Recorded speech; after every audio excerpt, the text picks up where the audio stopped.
Bell पत्र के पत्र को तोड़ने से पहले एक नियम है कि बेलपत्र के पत्र को वृक्ष से जब तोड़ा जाता है तो सबसे पहले उसको मंत्र दिया जाता है। क्या कहा जाता है? ओम नमः शिवाय। बेलपत्र के पत्र को पेड़ पे से जब तोड़ा जाता है तो ओम नमः शिवाय का नाद किया जाता है। और बेलपत्र के पत्र में, इसमें तो वो नहीं है गूठी, बेलपत्र का जब पत्ता टूटता है तो यहाँ एक गूठी आ जाती है। देखा है आप लोगों ने? जम के तो बोलो, देखा है? तो बेलपत्र के पत्र में जो गूठी होती है उसको भी जब तोड़ा जाता है, उस गूठी को जब अलग किया जाता है तब भी शिव मंत्र उसको दिया जाता है। ओम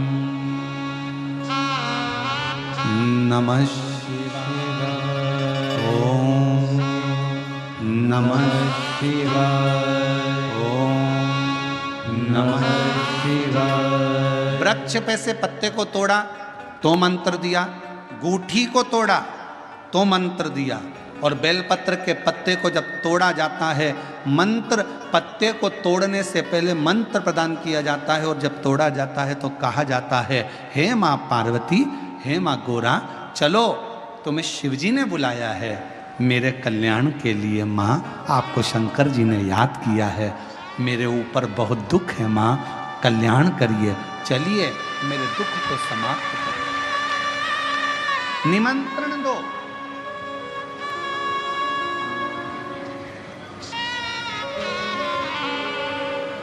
पहले नंबर पर क्या देना है बेलपत्र के पत्र को तोड़ने से पहले? जम के बोलो, मंत्र। दूसरे नंबर पर क्या देना है बेलपत्र के पत्र को चलने का? जम के बोलो, निमंत्रण। माँ पार्वती जी से कहो, हे माँ गोरा, हे माँ पार्वती, हे माँ चलिए, आपको शिव जी ने याद किया है। माँ, हे माँ पार्वती, हे माँ गोरा, मेरे कल्याण के लिए, मेरे दुख को दूर करने के लिए, मेरी तकलीफ़ों को हरने के लिए, हे माँ गोरा, मेरे कष्ट को समाप्त करने के लिए, माँ गोरा, मेरा भंडार भरने के लिए आपको शिव जी ने याद किया है, निमंत्रण दो।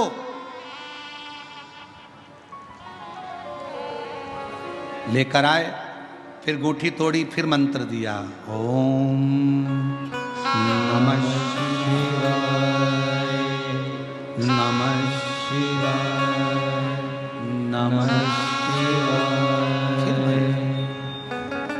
अब गुरुजी ने पूछा कि तुमने मंत्र दिया? नहीं। तुमने निमंत्रण दिया? नहीं। तो फिर तुम्हें क्या हक है कि बेलपत्र का पत्र तोड़ो?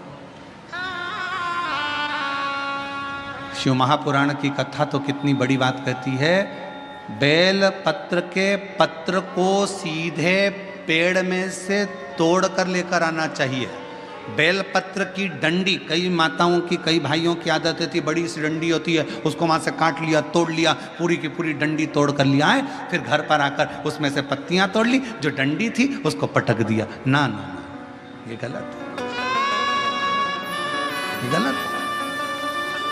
वृक्ष से पत्तों को निमंत्रण देकर फिर तोड़ा जाता है, और फिर लेकर आकर डूठी तोड़ते समय भी शिव मंत्र को दिया जाता है। कुछ नियम है बेलपत्र के भी, उसको धारण करना चाहिए। कुछ जैसे डॉक्टर की गोली खाने के भी नियम होते हैं। डॉक्टर साहब लिखते हैं कि सुबह ये गोली लेना, शाम को ये लेना, ये भोजन के पहले लेना, ये भोजन के बाद लेना, और सुनो इसको गर्म दूध से ले लेना, इसको पानी से ले लेना। अब मालूम पड़े तुमने सोचा कि मैं एक काम करती हूँ, कहाँ मेरा टाइम बर्बाद करूँगी, सुबह लो, शाम को लो, दोपहर में लो, तो तुमने सारी गोली एक साथ खा गई, और फिर डॉक्टर के पास गई, डॉक्टर साहब मेरे को तो आराम ही नहीं लग रहा, मैंने 3 बार 15 दिन से गोली खा रही हूँ, 10 दिन से गोली खा रही हूँ। डॉक्टर साहब ने पूछा गोली खा रही हो तो क्या तुमने नियम धारण करा?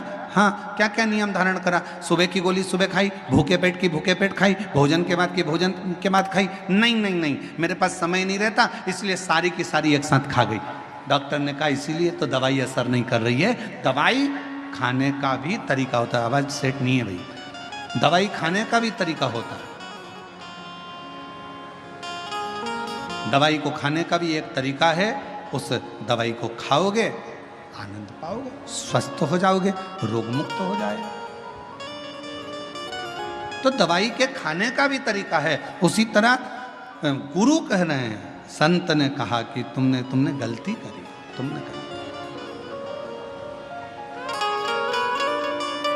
पहले मंत्र दो, फिर से बोलो, पहले मंत्र, फिर निमंत्रण, फिर दूठी तोड़ते समय फिर मंत्र, फिर ओम